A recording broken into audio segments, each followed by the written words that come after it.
শুক্রবার একটি হোটেলে যে বিজেপি নেতৃত্ব বৈঠকে বসেছিলেন, সেই বৈঠকেই রাজ্য বিজেপির সভাপতি শ্রমিক ভট্টাচার্য স্পষ্ট করে দিয়েছেন যে কোথাও কোনো সিন্ডিকেট, তোলাবাজি এগুলো চলবে না।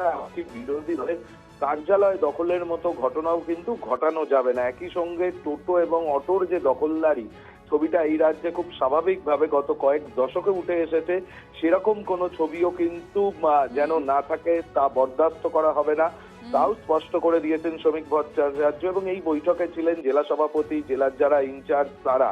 এবং একই সঙ্গে তিনি বারংবার যেটার উপরে জোর দিচ্ছেন, তা দলের তৃণমূলীকরণ কিন্তু কোনোভাবেই করা যাবে না। তিনি বলছেন যে এই মুহূর্তে তৃণমূলের অনেকেই বিজেপির সঙ্গে যোগাযোগের চেষ্টা করছেন, কিন্তু দলে আপাতত কাউকে নেওয়া হবে না।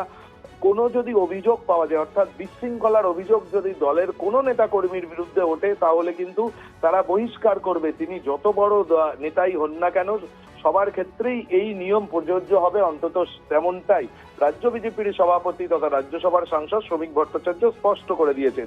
একই সঙ্গে তিনি আরো একটি বিষয় সম্পর্কে বলেছেন, তা হলো এতদিন পর্যন্ত বিজেপির যে সমস্ত কার্যকলাপ হতো সেখানের ব্যানারে প্রথমে শ্রমিক ভট্টাচার্যের ছবি থাকতো, পাশে রাখা থাকতো শুভেন্দু অধিকারীর ছবি।